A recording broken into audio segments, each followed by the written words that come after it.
गौतम बुद्ध ने कहा था कि एक खुखार जंगली जानवर की तुलना में एक कपटी और दुष्ट मित्र से ज्यादा डरना चाहिए, क्योंकि जानवर तो सिर्फ आपके शरीर को नुकसान पहुंचाता है, लेकिन एक कपटी और धोखेबाज मित्र आपकी बुद्धि को नुकसान पहुंचाता है। एक बुरा मित्र ही आपको ऐसी दशा में ला सकता है जहां आपको लगने लगे कि ये दुनिया बहुत बुरी है, अब यहाँ जीकर भी क्या फायदा है। और ऐसा तब होता है जब आपके साथ विश्वासघात होता है, आपको धोखा दिया जाता है, और धोखा भी उसी व्यक्ति को मिलता है जिसने दूसरे पर अंधा विश्वास किया हो।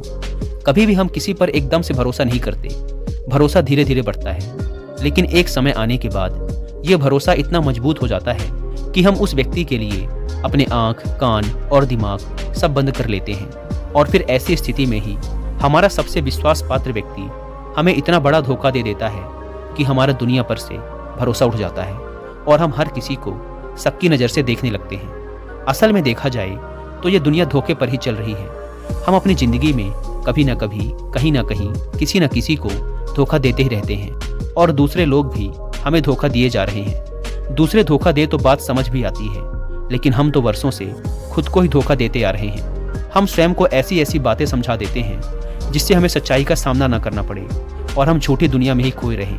धोखा या विश्वासघात दो धारी तलवार की तरह होता है। हमें लगता तो है कि हम सामने वाले को धोखा देकर उसे मूर्ख बना रहे हैं, लेकिन ये धोखे की तलवार आज जितनी गर्दन सामने वाले की काटती है, भविष्य में उतनी ही गर्दन हमारी भी कटती है। दोस्तों, आज के इस बौद्ध कहानी के माध्यम से जानेंगे कि हम खुद को धोखे या विश्वासघात से कैसे बचा सकते हैं, और वीडियो के अंत में हम ऐसी 10 निशानियों के बारे में भी जानेंगे जो एक धोखेबाज और झूठे व्यक्ति में पाई जाती हैं। एक युवा व्यक्ति बहुत ही क्रोधित अवस्था में पहाड़ी की चोटी से कूदकर आत्महत्या करने जा रहा था। जैसे ही वह पहाड़ी के शिखर पर पहुंचा, वह जोर से चिल्लाया, यह दुनिया इतनी बुरी क्यों है? यहाँ सब इतने स्वार्थी क्यों हैं? अब मेरे जीने का कोई फायदा नहीं। उसी पहाड़ी के शिखर पर एक बौद्ध भिक्षु अपनी ध्यान साधना में लीन थे। इस युवा व्यक्ति की तेज क्रोधित आवाज को सुनकर वे ध्यान से जागे। उन्होंने देखते ही समझ लिया कि युवा व्यक्ति यहाँ आत्महत्या करने आया है। वह व्यक्ति पहाड़ी से कूदने ही वाला था कि बौद्ध भिक्षु उसका हाथ पकड़कर उसे पीछे खींचते हुए बोले, क्या हुआ? आगे का रास्ता खत्म हो गया क्या? युवा व्यक्ति ने कहा, कैसा रास्ता? यहाँ तो कोई रास्ता ही नहीं है। मैं तो यहाँ से कूदकर आत्महत्या करने वाला हूँ। बौद्ध भिक्षु ने कहा, मरना तो एक दिन सभी को है, लेकिन तुम्हें इतनी जल्दी क्यों है? युवा व्यक्ति ने कहा, क्योंकि ये दुनिया रहने लायक नहीं है। यहाँ सब स्वार्थी हैं, सब धोखेबाज हैं। मैंने जिस पर भी भरोसा किया, सभी ने मुझे धोखा दिया। मेरे सगे भाई ने मुझे धोखा दिया, मेरे मित्रों ने मुझे धोखा दिया, लेकिन आज तो हद ही हो गई। मेरी पत्नी ने भी मुझे धोखा दे दिया। वो एक अमीर व्यापारी के साथ चली गई। इतने सारे धोखे मिलने के बाद अब मेरा इस दुनिया में जीने का कोई मतलब नहीं।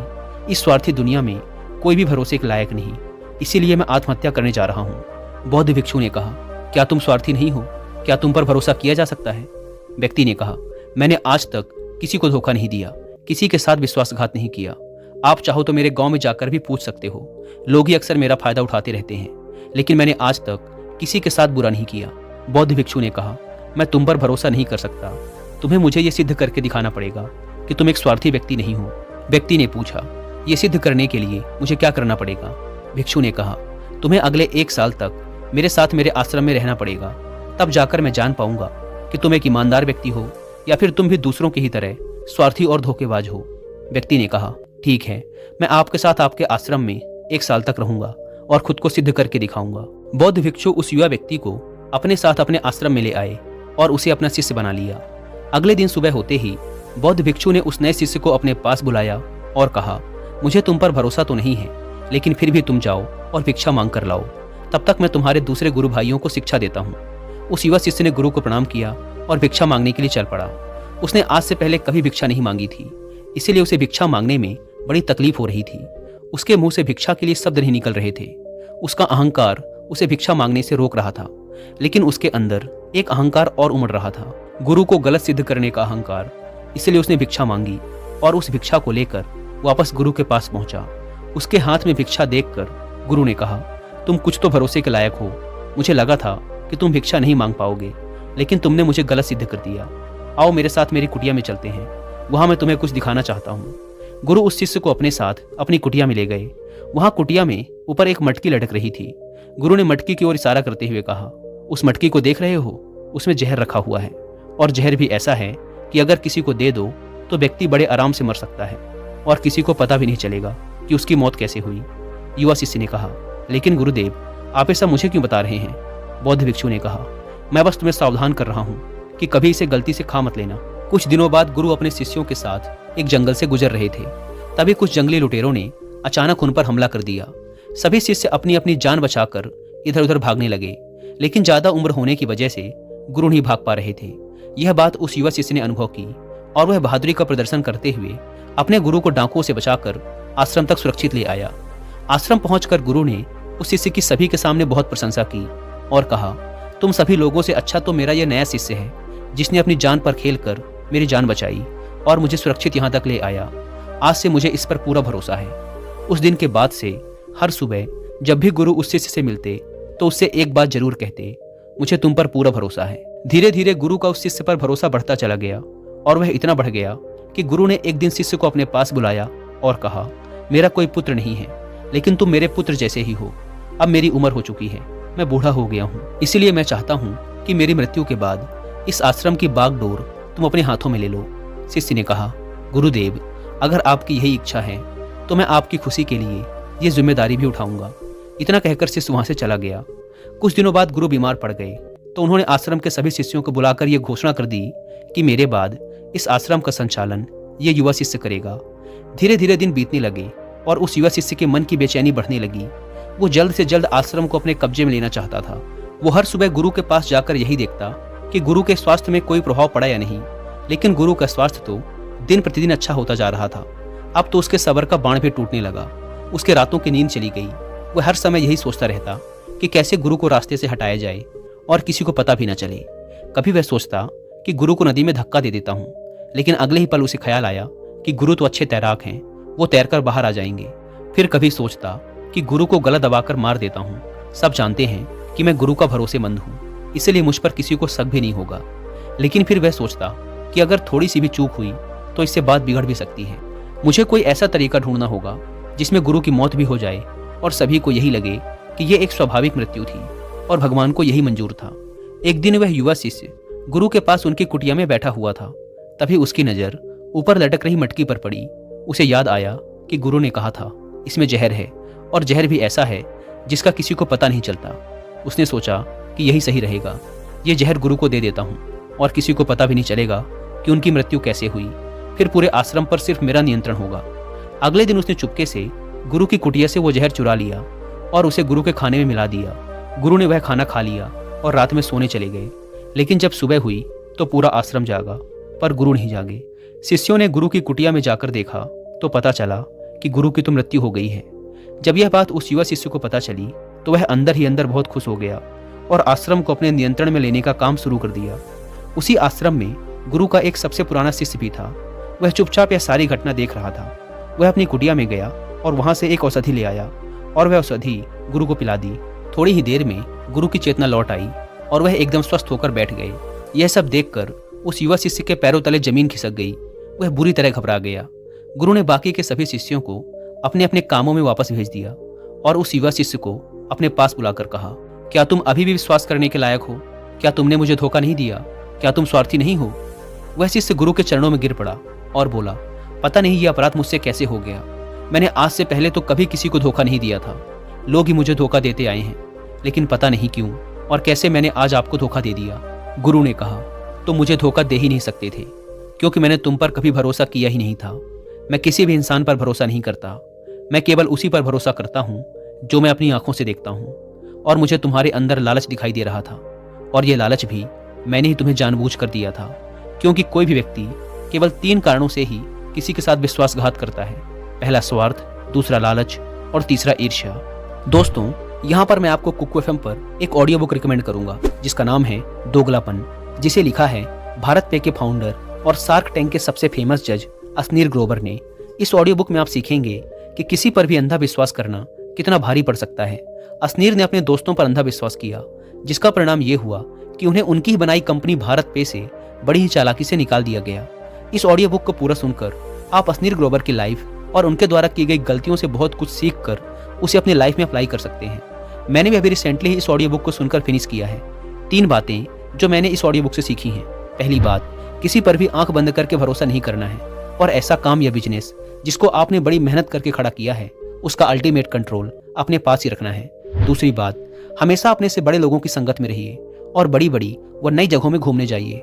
असनीर दिल्ली के निवासी हैं। जब तक दिल्ली में थे लगता था यही सबसे बड़ी जगह है, लेकिन जब यूएस, कनाडा, फ्रांस जैसी जगहों में घूमने गए फिर उनका पूरा नजरिया ही बदल गया। और तीसरी बात, अपने परिवार को कभी नजरअंदाज नहीं करना है, क्योंकि सबसे मुश्किल वक्त में केवल परिवार ही साथ खड़ा रहता है। इस किताब में सीखने लायक ऐसे ही और भी बहुत से इंपॉर्टेंट लाइफ लेसन्स हैं जिन्हें आप इस ऑडियो बुक को पूरा सुनकर सीख सकते हैं। और जिन्हें कुक एफएम के बारे में नहीं पता, यह इंडिया का सबसे बड़ा ऑडियो शो प्लेटफॉर्म है जहां पर आप 10,000 से ज़्यादा ऑडियो शोज को सुन सकते हैं, वो भी अपनी मनपसंद लैंग्वेज में। वैसे इस प्लेटफॉर्म का मंथली सब्सक्रिप्शन पड़ता है 99 रुपीज़ का, लेकिन अगर आप यूज़ करते हैं कूपन कोड WI50 तो आपको इसके फर्स्ट मंथ के सब्सक्रिप्शन पर मिलेगा 50% का डिस्काउंट, यानी आपको पड़ेगा 99 की बजाय सिर्फ 49 रुपीज़ का। ऐप को डाउनलोड करने की link description and first comment पर मिल जाएगी। आइए कहानी पर वापस लौटते हैं। उस युवा भिक्षु ने गुरु से पूछा, लेकिन गुरुदेव, मैं खुद को इस स्वार्थ, लालच और ईर्ष्या से कैसे मुक्त रख सकता हूँ? गुरु ने कहा, खुद को पढ़ो, खुद को जानो, खुद के भीतर उतरने का प्रयास करो। इंसान के भीतर बड़ी संभावना है, वह खुद को कुछ भी बना सकता है, वह कुछ भी हो सकता है। और जब तुम में कोई बदलाव आए तो खुद के भीतर झांक कर ये जानने का प्रयास करो कि तुम क्यों बदल रहे हो, कौन तुम्हें बदल रहा है, ये बदलाव अच्छा है या बुरा। खुद का आत्मनिरीक्षण करने का प्रयास करो। गुरु के ये शब्द सुनकर शिष्य ने फिर उनके पैर पकड़ लिए और कहा, गुरुदेव, मैं आपका ही शिष्य बनकर रहना चाहता हूँ और ये ज्ञान प्राप्त करना चाहता हूँ कि मैं कौन हूँ, क्या हूँ और क्यों मैं बदल जाता हूँ। गुरु ने कहा, हमारे आसपास ऐसे बहुत से लोग हैं और ऐसे बहुत से लोग हुए हैं जो इस बात की मिसाल हैं कि उन्होंने अपने स्वार्थ, लालच और ईर्ष्या के बस में आकर कभी भी किसी को धोखा नहीं दिया, किसी के भी साथ विश्वासघात नहीं किया। धोखा इंसान तभी देता है जब उसे लगता है कि जो वो कर रहा है उसे कोई देख नहीं रहा और भविष्य में भी किसी को उसका पता नहीं चलेगा और जो वो कर रहा है वही सही है। हालांकि पकड़े जाने के बाद खुद को बचाने के लिए वो तर्क और दे देता है कि मैं तो कुछ कर ही नहीं सकता था, मेरे पास यही आखिरी रास्ता बचा था, मैं मजबूर था। लेकिन हर धोखे के पीछे की सच्चाई यही है कि व्यक्ति उसे जानबूझकर अपने फायदे के लिए करता है। गुरु ने शिष्य की आंखों में देखते हुए कहा, याद रहे, हम जब भी किसी को धोखा देते हैं तो हम उसकी आंतरिक चेतना को ठेस पहुंचाते हैं और वह इतनी बुरी तरह आहत हो जाता है कि उसका किसी पर भरोसा नहीं रह जाता और वह अंदर से बहुत दुखी और खुद को बड़ा अकेला महसूस करने लगता है। इसीलिए अगर तुम चाहते हो कि तुम्हें कोई धोखा न दे पाए तो अपनी आंख, कान और दिमाग को खुला रखो। लोगों पर भरोसा तो करो, लेकिन इतना भी भरोसा मत करो कि वो तुम्हारा फायदा उठाने लग जाएं। हमेशा अपने सबसे महत्वपूर्ण कामों का नियंत्रण अपने हाथ में रखो और कभी भी अपने जीवन की बागडोर किसी दूसरे के हाथों में मत दो। और बीच बीच में खुद की भी जांच पड़ताल करते रहो कि जिस धोखे से तुम बचना चाहते हो कहीं वैसा ही धोखा तुम तो किसी दूसरे के साथ नहीं कर रहे हो। और अगर फिर भी तुम्हें कोई धोखा दे तो निराश मत होना, क्योंकि हर एक धोखा इंसान को कुछ न कुछ सिखा कर ही जाता है। धोखा खाने के बाद इंसान पहले से भी कहीं ज्यादा सतर्क और समझदार हो जाता है। इसीलिए सिर्फ एक धोखे की वजह से खुद की जिंदगी को बर्बाद मत करो और इसे एक सीख समझकर आगे बढ़ जाओ। गुरु ने कहा, ये 10 निशानियां हैं एक धोखेबाज इंसान की, एक चालाक इंसान की, जो तुम्हें धोखा दे सकता है, तुम्हारे मन की शांति तक छीन सकता है और तुम्हें निराशा के गहरे सागर में डुबोकर तुम्हारी जिंदगी तक खत्म कर सकता है। पहली निशानी, जो इंसान धोखेबाज होगा, झूठा होगा, वो तुमसे सब कुछ छुपाएगा। तुम्हें उसके बारे में दूसरे लोगों से पता चलेगा और जब तुम पूछोगे तो बोलेगा कि बताना ही भूल गया। उसके साथ बहुत लंबा वक्त बिताने के बाद भी तुम्हें उसके बारे में कुछ खास पता नहीं होगा कि वो तुम्हारे बारे में सोचता क्या है, उसके जीवन में क्या चल रहा है। तुम हमेशा उसके बारे में दुविधा में ही रहोगे, क्योंकि वो तुमसे हर एक बात छुपाएगा, क्योंकि वो एक सच्चा इंसान है ही नहीं। एक सच्चे इंसान को कोई परेशानी नहीं होती अपने बारे में बताने में, वो लगभग हर एक बात तुम्हारे साथ साझा कर लेता है। लेकिन जो धोखेबाज होगा वो बड़ी सावधानी से चलता है। तो ये बात हमें गौर करनी चाहिए कि जिस इंसान के साथ हम रिश्ते में हैं, जिसे हम अपनी जिंदगी सौंपने वाले हैं, जिसके साथ हम प्रेम का, विश्वास का सौदा करने वाले हैं, क्या वो अपनी पूरी जिंदगी हमारे साथ एक खुली किताब की तरह साझा करता है या नहीं, या वो हमसे चीजें छुपाता है। अगर वो छुपाता है तो वो इंसान एक बहुत बड़ा धोखेबाज है।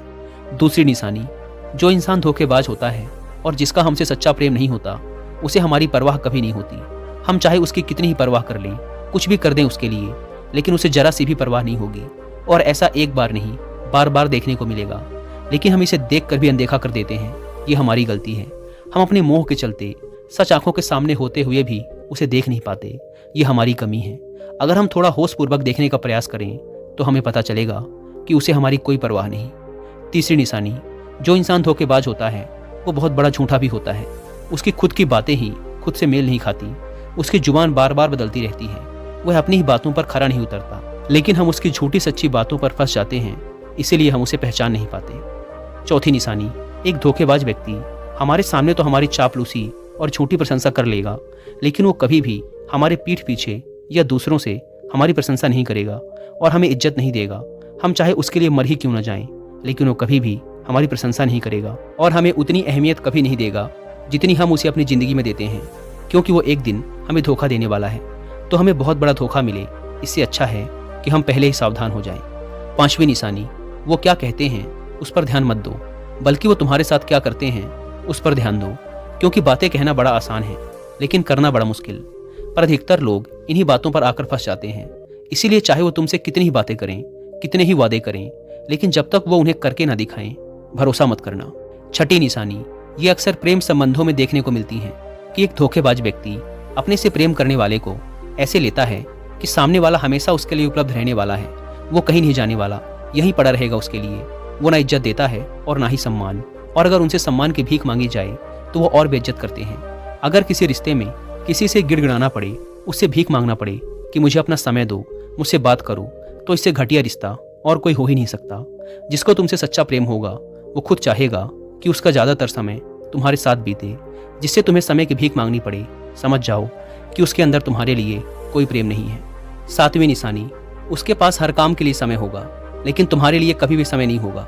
वो अपनी ज़िंदगी में तुम्हारे लिए कुछ भी नहीं छोड़ेंगे, लेकिन तुम्हें कभी भी छोड़ देंगे। वो तुमसे बात तभी करेंगे जब उनका मन होगा, ना कि तब जब तुम्हें उनकी ज़रूरत होगी। वो तुम्हें तो किसी दूसरे इंसान से बदल सकते हैं, लेकिन तुम्हारे लिए कुछ भी नहीं बदलेंगे, ना अपनी आदतें, ना अपना स्वभाव और ना ही अपना आराम। आठवीं निशानी, वो कभी भी तुम्हारे प्रति समर्पित और प्रतिबद्ध नहीं होंगे कि चाहे कुछ भी हो जाए, हम तुम्हारे साथ हैं, चाहे कैसा भी समय हो, हम तुम्हारा साथ देंगे। वो केवल अपनी शर्तों पर तुम्हारे साथ रहेंगे। जब जब उन्हें आराम होगा और अच्छा लगेगा, वो तुम्हारे साथ रहेंगे, और अगर उन्हें थोड़ी सी भी तकलीफ हुई तो वो चले जाएंगे, क्योंकि वो अपने आराम से बाहर आकर तुम्हारे लिए कभी भी कुछ भी नहीं करने वाले। नौवीं निशानी, वो तुम्हें हमेशा दुख पहुंचाते रहेंगे, कभी जानबूझकर तो कभी उन्हें पता भी नहीं चलता कि वो तुम्हें कितना दुख पहुंचा रहे हैं, और तुम्हारे दिल को ठेस पहुंचती रहेगी। जो इंसान तुमसे सच्चा प्रेम करता है, उसके साथ तुम्हें खुशी महसूस होगी। उसके साथ रहने पर तुम्हें ऐसा लगेगा कि जैसे तुम हल्के होकर हवा में उड़ रहे हो। और अगर तुम एक धोखेबाज, एक गलत इंसान के साथ रिश्ते में हो, तो तुम्हें सब कुछ भारी भारी और बोझिल लगेगा। ऐसा लगेगा जैसे कुछ ठीक नहीं हो रहा। तुम्हारे अंदर से ये आवाज़ आएगी कि ये रिश्ता ठीक नहीं है तुम्हारे लिए। पर अगर तुम उसे सुनकर भी अनसुना कर देते हो तो ये तुम्हारी गलती है। 10वीं निशानी, तुम उनकी ज़िंदगी में कहीं नहीं होते, कोई विशेष जगह नहीं होती तुम्हारी उनकी ज़िंदगी में। वो जब चाहें बड़ी आसानी से तुम्हें अपनी ज़िंदगी से निकाल बाहर कर सकते हैं, और उन्हें कोई फ़र्क भी नहीं पड़ेगा। अगर तुम्हें भरोसा नहीं और सच्चाई जाननी है उनकी, तो कुछ दिनों के लिए उनकी ज़िंदगी से गायब हो जाओ। उन्हें ज़रा भी फर्क नहीं पड़ेगा, बल्कि वो तो और खुश हो जाएंगे कि अच्छा हुआ मुसीबत गई हमारी ज़िंदगी से, अब हम और आज़ाद हैं, अब हम जो चाहें वो कर सकते हैं। दोस्तों, अगर आप भी ऐसे इंसान के साथ रिलेशनशिप में हैं तो होश में आ जाइए और जितना जल्दी हो सके इससे बाहर आ जाइए। यकीन मानिए, ऐसे रिश्ते से बाहर आकर आपको शांति, सुकून, प्यार सब मिलेगा। और क्या सिर्फ वही एक इंसान है इस दुनिया में? आप एक बुरे इंसान को छोड़ेंगे तो 10 अच्छे इंसान आएंगे आपकी ज़िंदगी में, जो आपको सम्मान देंगे, प्यार देंगे। पर जब तक आप ऐसे झूठे इंसान के साथ जुड़े रहेंगे, आपको दूसरे अच्छे इंसान दिखेंगे ही नहीं। लेकिन जैसे ही आप ऐसे धोखेबाज इंसान को छोड़ेंगे, आपकी ज़िंदगी में अच्छे इंसान आने शुरू हो जाएंगे। एक बात और, आजकल जिन लोगों के साथ रिलेशनशिप में, प्यार में धोखा होता है, वो कहते हैं कि प्यार व्यार कुछ नहीं होता, सब कुछ धोखा होता है, आजकल सब कुछ झूठ है। लेकिन ये पूरी तरह सही नहीं है। वो इंसान जिसने आपको धोखा दिया, वो प्यार का मतलब नहीं जानता था। पर आज भी दुनिया में ऐसे बहुत से लोग हैं जो प्यार करना भी जानते हैं और उसे निभाना भी जानते हैं। जिन जिन लोगों के साथ धोखा हुआ, वो तो अपनी तरफ से सच्चा प्यार कर ही रहे थे ना। प्रेम तो ईश्वर का वरदान है और प्रेम पर ही ये दुनिया टिकी है। अगर एक गलत इंसान आपके प्रेम को नहीं समझ पाया, तो इसका मतलब ये नहीं कि इस दुनिया में प्रेम ही नहीं है। ये दुनिया प्रेम से ही चलती है। ये हंसती नाचती दुनिया प्रेम करने वालों के बदौलत ही है। और अंत में एक बात और दोस्तों, अगर आपको अपने परिवार वालों से धोखा मिले या फिर आपको कोई गलतफहमी हो गई हो, तो कोशिश यही करिएगा कि आप लोग एक दूसरे की बातों को समझें, एक दूसरे को जानें और एक दूसरे को माफ़ करें। क्योंकि दोस्तों, आपको बहुत सारे लोग मिल जाएंगे, लेकिन आपके परिवार जैसे लोग आपको पूरी दुनिया में कहीं और नहीं मिलेंगे। हाँ, उनकी बात अलग है जो आपके परिवार से थोड़े बाहर के लोग हैं, जैसे आपका मित्र, कोई दूर का सगा संबंधी, या फिर कोई पड़ोसी, लेकिन परिवार के लोगों को माफ़ करने में ही समझदारी है। दोस्तों, मुझे उम्मीद है कि आपको ये वीडियो पसंद आई होगी। और जाने से पहले एक बार फिर याद दिला दूं कि कुकू एफएम पर दोगलापन बुक की हिंदी में ऑडियो बुक सुनना ना भूलें और मंथली सब्सक्रिप्शन पर 50% डिस्काउंट के लिए आप WI50 कूपन कोड का इस्तेमाल भी कर सकते हैं। धन्यवाद।